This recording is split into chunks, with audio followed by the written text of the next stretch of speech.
press record. Welcome to tonight's call. This is part 2 of our Catch the Crystal Wave Future Leader Program. I'm going to switch over to share screen so that we can dive in on our part 2. Here we go. Okay, here we are. So welcome everyone. I hope you can still hear me okay. I want to get rid of this little bar here. You don't need to see me reading things. There we go. Okay, so hopefully last week was great. We didn't have too many people really to actually do much sharing, but I would love for you to post some of your comments on the event page about what have your results been like? Where are you getting stuck? How far did you get on your activity tracker? And most importantly, what did you learn? Because I think it's really fun when we get to see what other people are learning. It might not be what we learned. It might be something that helps us too. So we're in this together and we're here to help one another. And also, if you watched the party presentation training, what were your ahas? If you haven't found it, Lori Kelly's party presentation training is on Glam Central. It's under resources. And then in that menu, you click on training. And then within the training menu, you click on party presentation. There are two options. One is Shannon Petty's, and that was an old one. And then the other one doesn't have Lori's name on it. It just says party presentation. It has pink and purple jewels on it.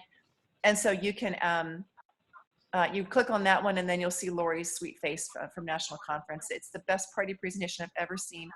And I really hope that you will use the worksheet from last week as you're watching it. If you haven't done it yet, definitely go back and do it. Okay, so today's session is all about making sure that you grow a strong party calendar. Parties are the heart of our business, right?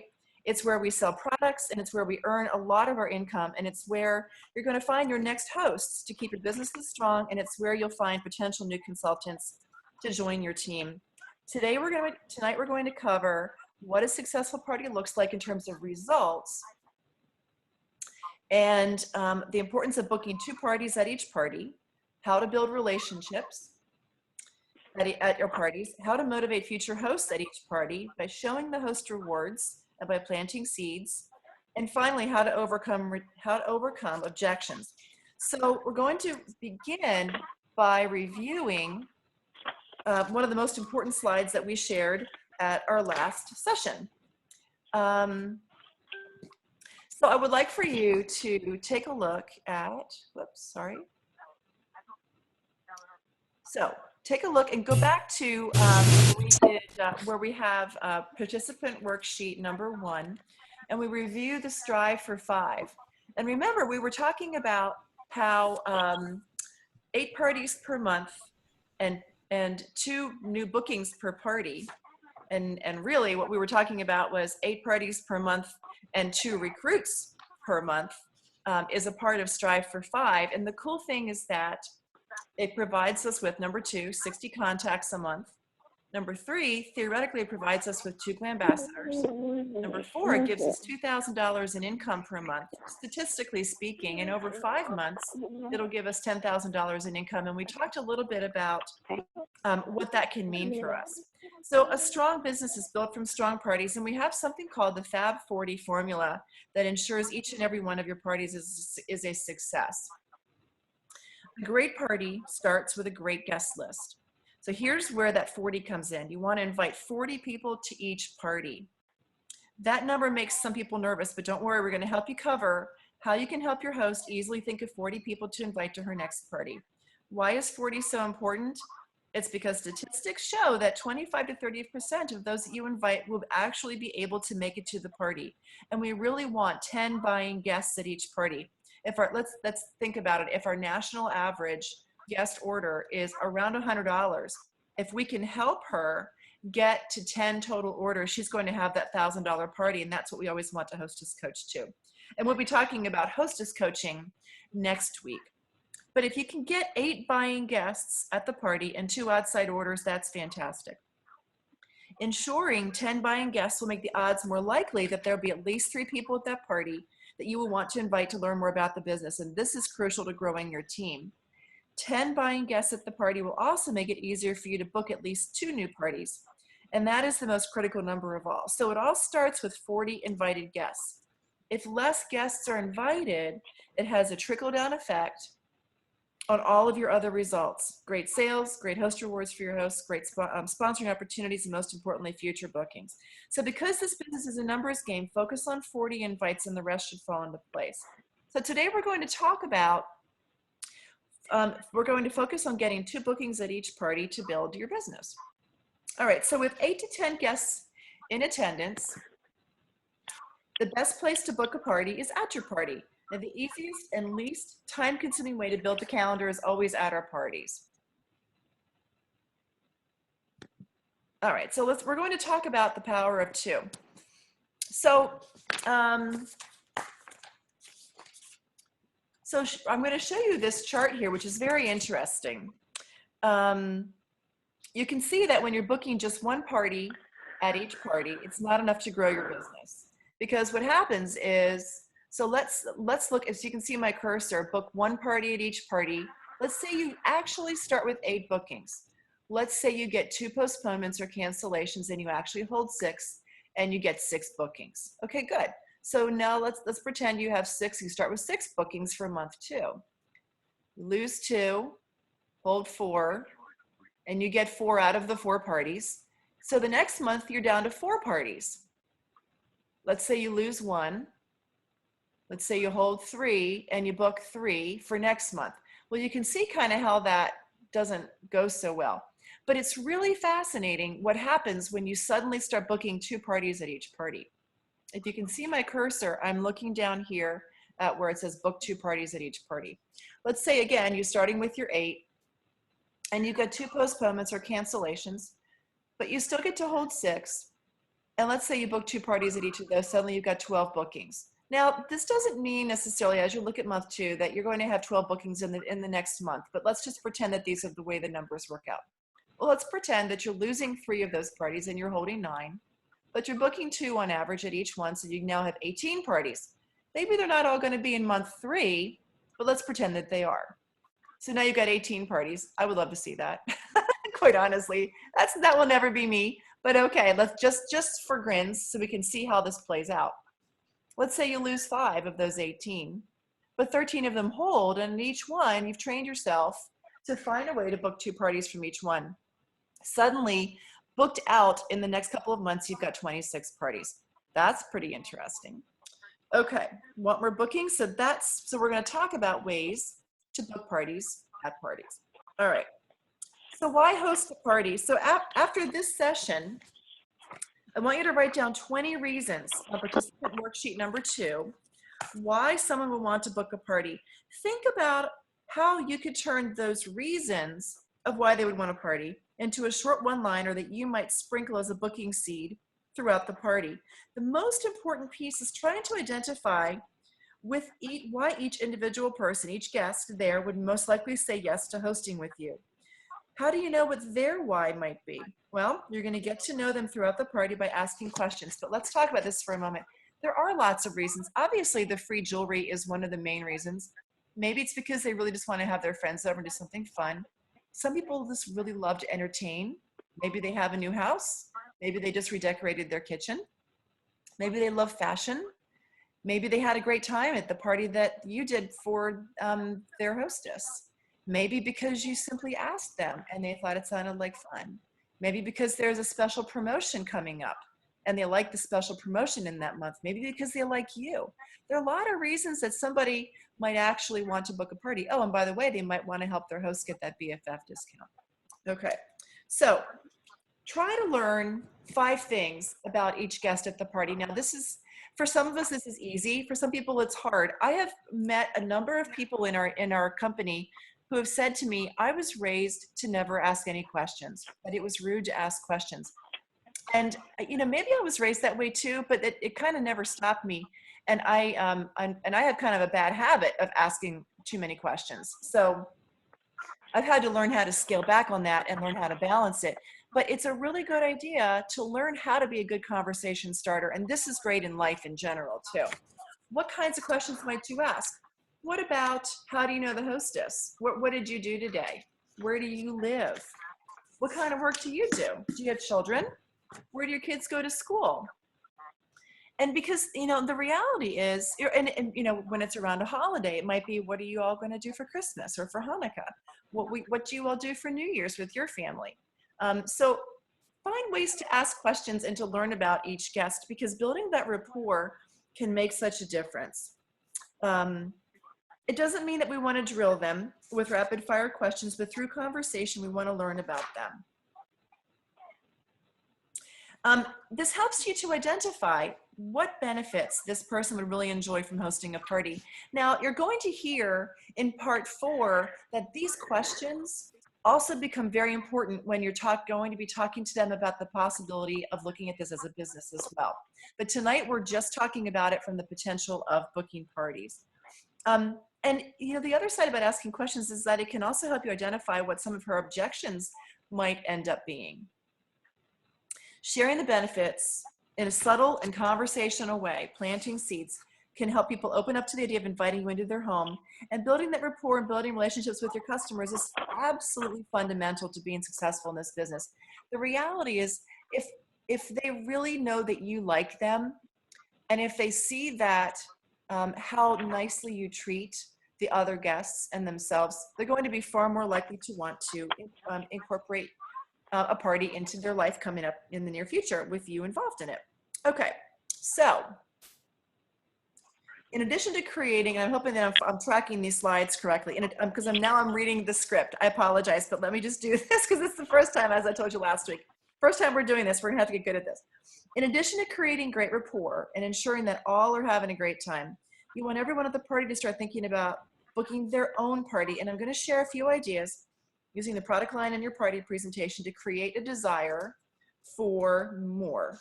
By showing and highlighting the Host Rewards program in several different ways, you'll definitely increase your bookings at each party.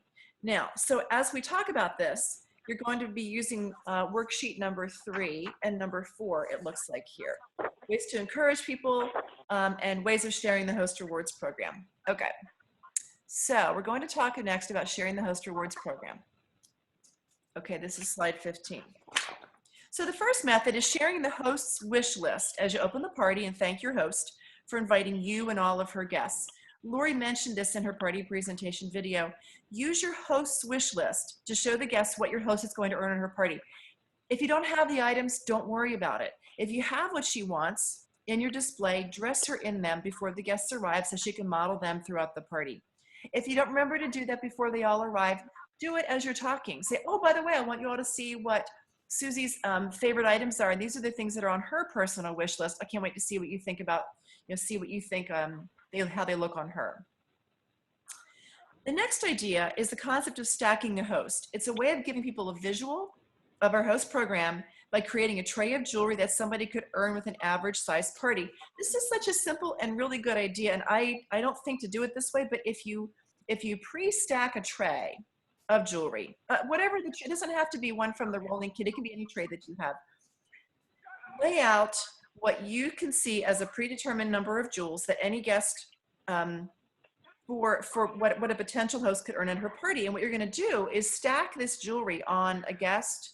Maybe it's the fashionista in the room, maybe, and whoever you think is a good potential guest. And at the end, share the retail value of the jewelry that she would have earned for free or at a discount.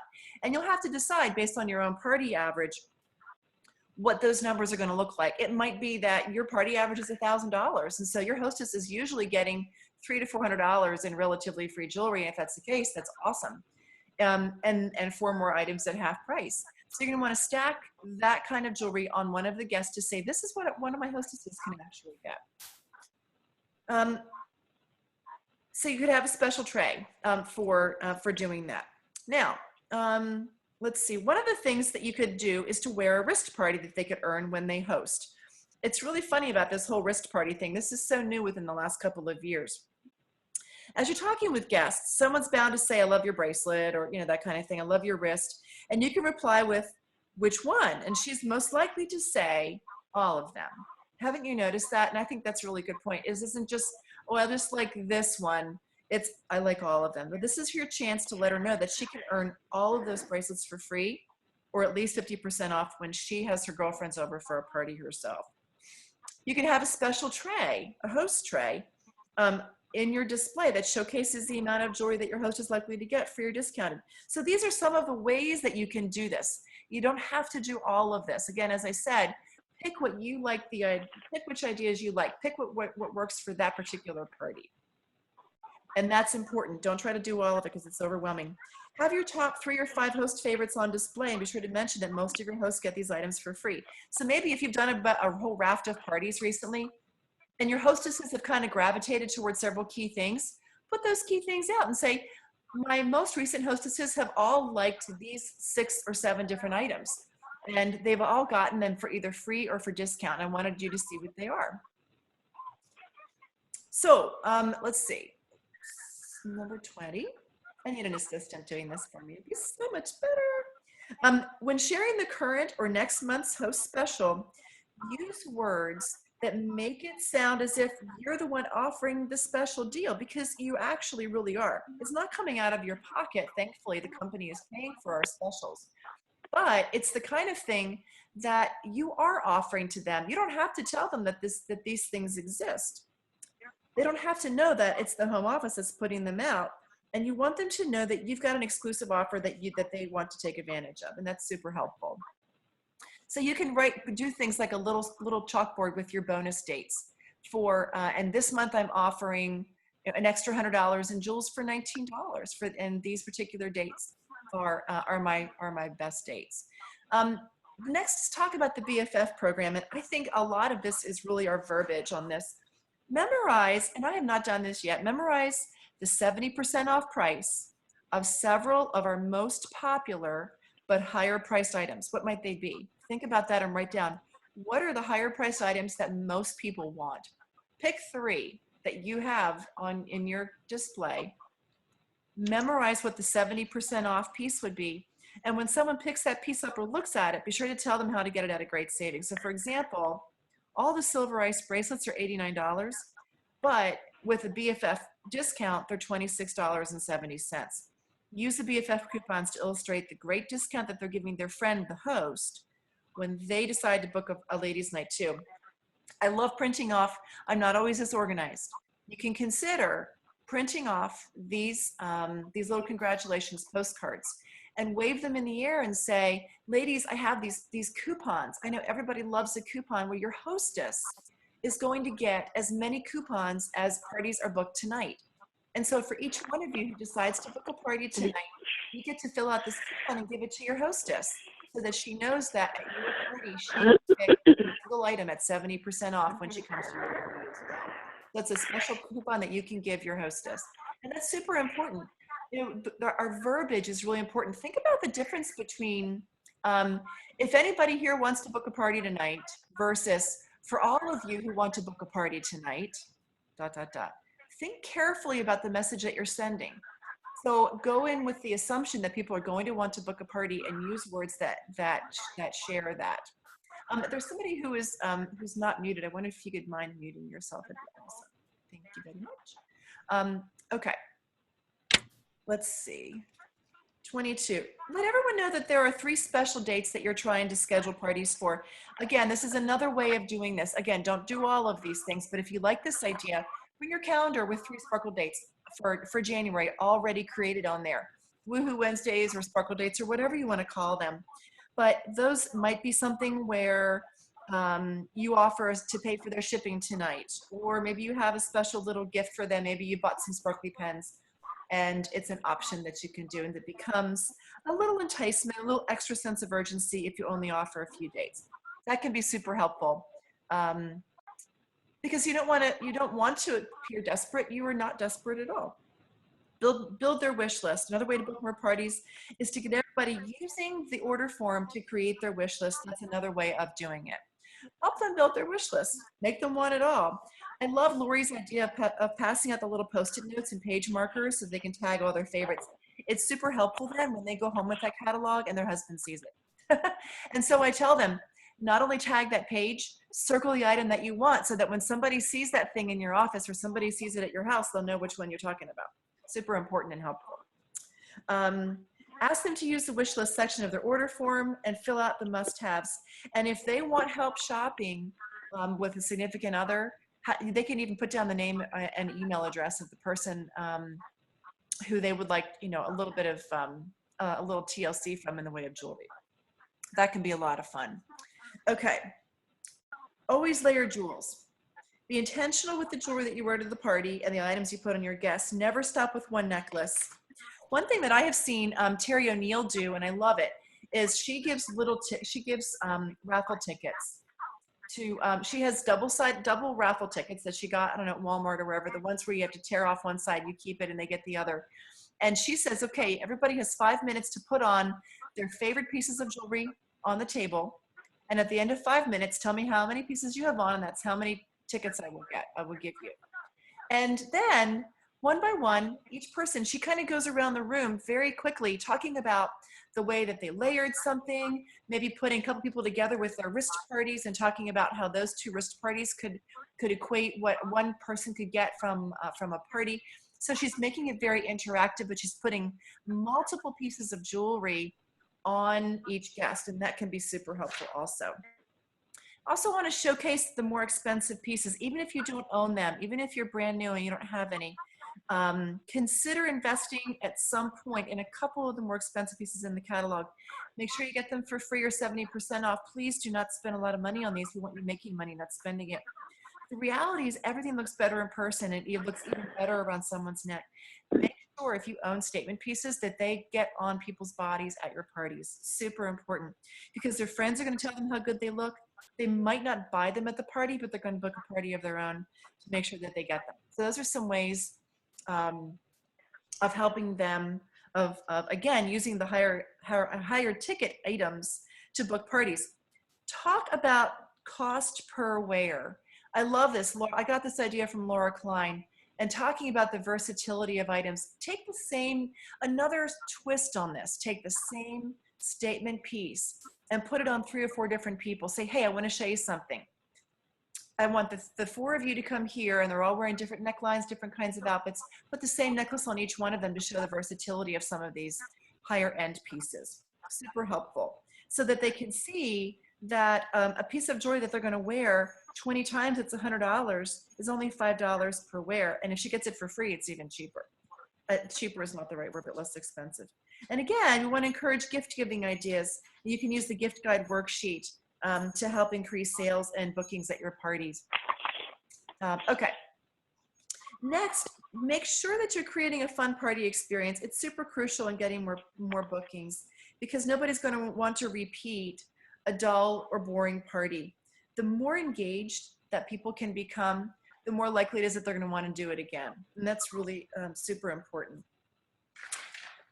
I do think that it's worth looking around and seeing what people are doing, because you know, there is a vibe sometimes in a room, and sometimes the hostess will have to help you with the vibe that's going on. Get your hostess to help you bring people around the table. If she's doing something, they're more likely to be doing it too. If she's stuck over at the wine bar, you know, drinking wine, they're going to do the same thing. So enlist her help in the beginning to say that you're going to really want her assistance in engaging them in the jewelry, because it is going to be fun. It's going to be more fun that way.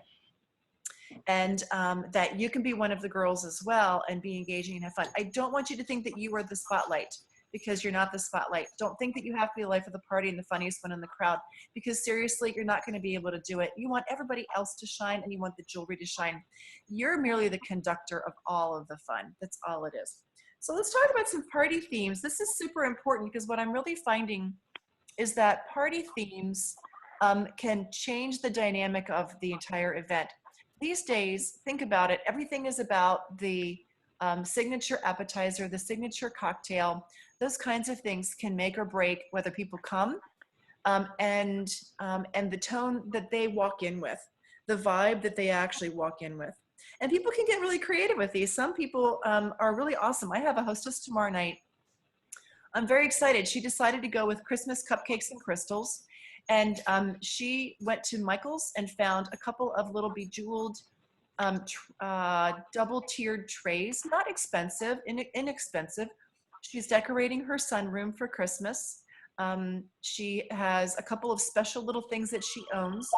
And so she's going to over to Wegmans tomorrow to pick up some tiny little, whoever's got the phone ringing, if you could mute, that'd be fantastic. Thanks. And so she's just going to go and get some tiny little cupcakes and tiny little eclairs and things like that to put on there. She's very excited, and she is definitely sharing that excitement with her friends as she's reaching out to them for this party. And I know it's going to be really fun. Same thing, if you can get them to come up with a fun theme that they can get totally excited about, it's going to be fun. And it gives, the nice thing is that it casts vision for the guests of how simple it can be for them to do their own party. I definitely suggest that when you're talking to potential hosts at the party, that you share other theme ideas, like just a couple of them, the fashion fiesta, pumpkin spice and everything nice. You know, we have snow around here in January, so snowflakes and Swarovski, snowflakes and sparkles, something like that. I will even do sandal sangria and Swarovski in January, because everybody wants a reason to have a pedicure in January, let's face it, at least around here. I know in California and Florida, y'all do that all the time because it's always warm there. In Virginia and other places, not so much. So, you know, you can kind of make it a tropical night in January. Could be a really fun thing. So something to think about. All right, booking games. Booking games are another fun way that many calendars, people calendars full. Some people love games, others don't. We've asked a couple of leaders to share some of the games that drive their party bookings on video so you can see how they work. We have a few that are actually on our team page. There are some that are on the company page. You can go dig them up and give them a try, but you have to practice ahead of time. Some of you are really good at this. Some of you are just now diving in, but it might take a couple parties to get the hang of it, but I would definitely try it. Some customer groups love the games. And then let's face it, it's always a great idea to do great customer care. Call each guest after she gets her jewelry to make sure that she's happy with it. And that's another opportunity to say, it was so fun to meet you. I love talking with you.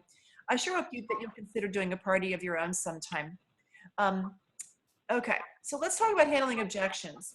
The other thing that I want to say too, before we move on, this is my extemporaneous thing here, is that I feel like when I'm checking somebody out at the end and I'm tallying up her party order,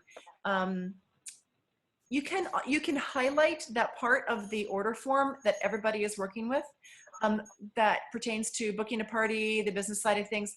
I'm constantly shocked who fills those things out without even saying a word to me, knowing that she's thinking, well, I'm not going to say anything. I don't have to, because she's just going to go ahead and contact me afterwards, because I'm going to check this thing.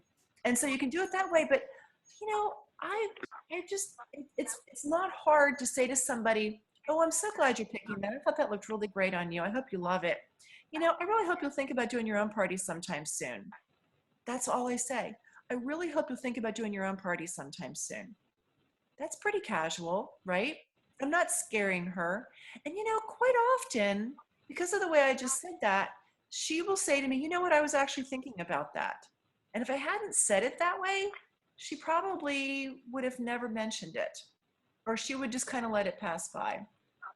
But having that soft touch can be sort of like, you know, here, come here in this direction. And she kind of does mentally come to you in the direction of booking a party.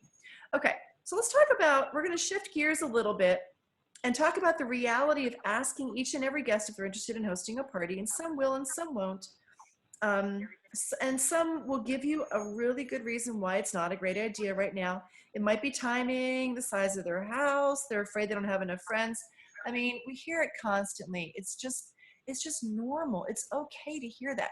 Every now and again, somebody will say, absolutely, yes, I totally wanted to do a party and I'm ready to book it right now. And that's great when that happens. It's not always what takes place though. So you're gonna want to get skilled at listening well and possibly offering a solution to that. So we're going to talk about this.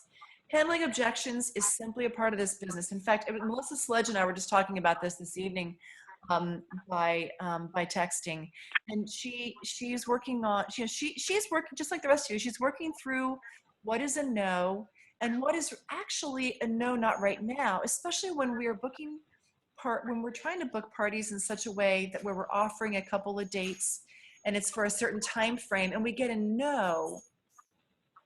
And if we listen or read it carefully enough, we realize that the no is not like no in general. It's no to what you just asked me, which is no, not December 8th or 13th, right?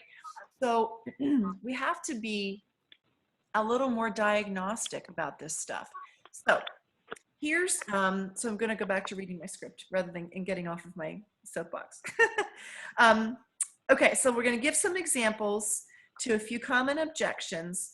And when you anticipate the objection, you'll be more prepared to offer a positive and supportive solution to potential hosts. And you can use participant worksheet number 5 as I go through this slide.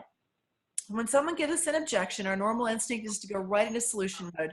I mean, that's what we do, right? We solve stuff all the time. Kids come to us, people come to us, we solve stuff. So when someone says, my house is too small, without missing a beat, we say, oh, you know, it's really fun when it's crowded and noisy. There's more energy in the room. People are having more fun. And that is a great answer. And that prospective host could feel like you're arguing with her, though. And she might actually pull back and resist you. I mean, quite honestly, if I said, well, my house is really small, and somebody just told me that I'm all wrong about it feeling small, I'm not going to like what she just told me, and I'm really going to push back against it. So when someone gives you an objection, whether it's a host or a potential consultant, pause and nod your head. Because you really do want to listen to them. You really do want to hear what they're saying. And you're going to want to purposely slow down and not rush in to solve it, because that's what we are good at, right? What we're not always so good at is slowing down our speech and softening our tone and making it a hard issue. We want to really show that we're not just trying to solve it, that we really do want to hear what she's saying, but that if that's the only real issue is the size of the house, maybe there's a way around it. Now, some of you know about the feel, felt, found method. And I mean, it's been around for a very long time. And it basically, the way it goes is it says, I know how you feel. I felt that way before. And what I found was, and then we can offer a possible solution. It's very old. It's very well used. And so you're going to want to change the wording a little bit to that kind of thing. So for example, let's practice what that might sound like. You might hear someone say, I don't want to ask my friends to spend money right now. And that objection has replaced the quote, I don't have time issue as the number one objection today. I don't want to ask my friends to spend money right now. It's a very sensitive issue. And it's really important that you pause and soften your tone and slow down your speech before you respond. So I hate asking my friends to spend money. You know, we would dive in and go, oh, but they would love it. And then they're going to shop anyway, right? So a better response is, you know, I've been hearing that a lot lately, and it really is hard. I don't know if this helps or not, but so many of my customers told me lately that it was so much fun to get out of the house and that this party was just what they needed. People aren't necessarily traveling or eating out, and so they're trying to save money, so they're going a little stir crazy. Sometimes being able to go to a party and pick up something small and just enjoy an evening out with girlfriends is just what they needed. They certainly won't get any pressure from me. So what do you think? With that line of thinking, would you want to schedule a girlfriend night? I think the key phrase in all of this is, I don't know if this helps or not, because it's an important part of answering any objection. It lowers resistance because I'm saying, I don't know if this is a solution for her. It's simply what I have observed and what I have been taught, and it's merely a suggestion and something to think about. And I think it's very important that we don't pretend that we have all of the solutions to things like that. All right, so that concludes some of the ideas and tips and techniques for getting 2 or more bookings at your parties. I know that was a ton of ideas, ton of information. Please, please, please, please, please, please, like I said before, do not try to do all of these. In fact, pick 3, maybe 4 that you want to try at your next party, and that's it. Okay, don't try any more of those booking ideas than even that many, because it's just, you're going to hate it and you're just going to be frustrated. But I do want you to practice with maybe another consultant to handle these objections Some of them maybe by text or by Facebook. Some of them are in person, you know, when you're actually at the party. Okay, so last thing I want to do is have you take a look at, where are we? Let's see what page we've got. Worksheet number, oh, this is good. Okay, so worksheet number, after number 6, hold on a second here. What are they telling me? Okay, so you want to review the session 2 action steps that you're going to need to complete before next week's call. Okay, so that's on page, oh, it's not listed. That's the problem. Okay, so it doesn't have a page number, but it's right before, it's probably the last page in your little packet there. Am I right? Section 2 action steps. So again, here we are. The goal is to book 2 more parties for January in the next 24 to 48 hours. I want to share my heart with you on this real fast.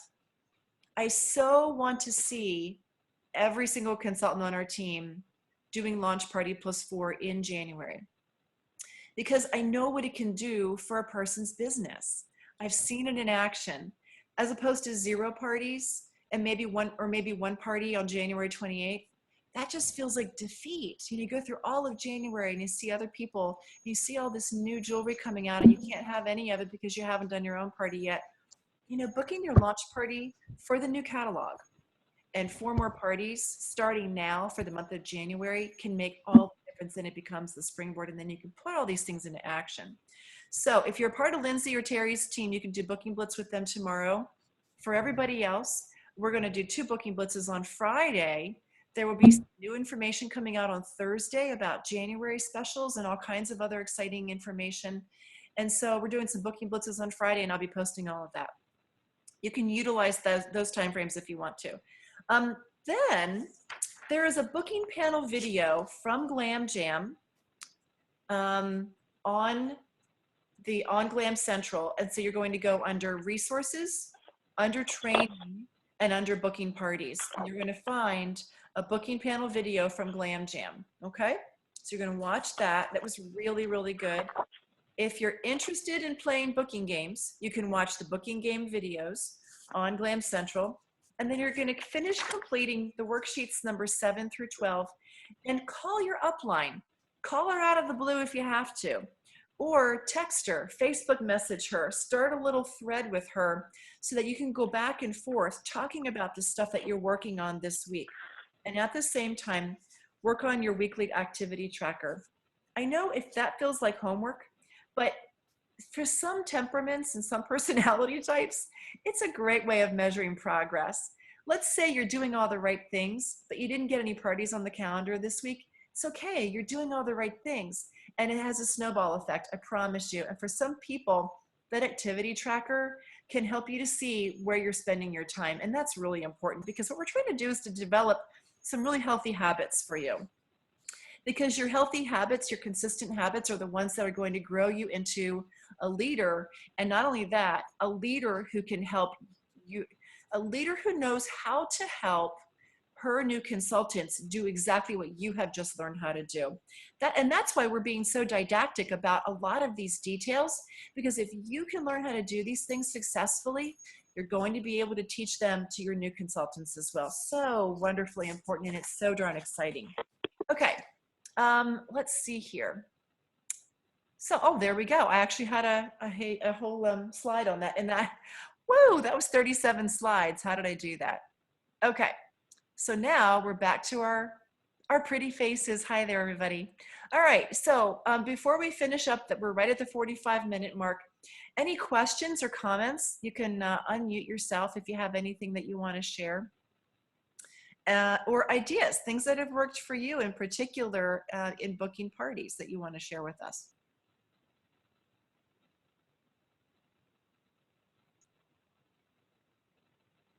You're all waiting for everybody else, aren't you? I know you are. Figure out how to mute it. I'm sorry.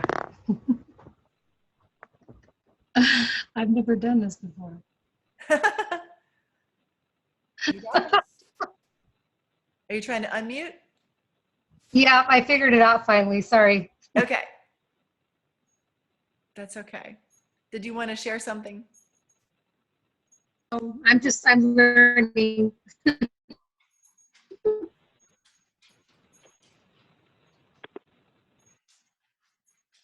Oh, I couldn't hear you. I'm sorry. Say it again. No.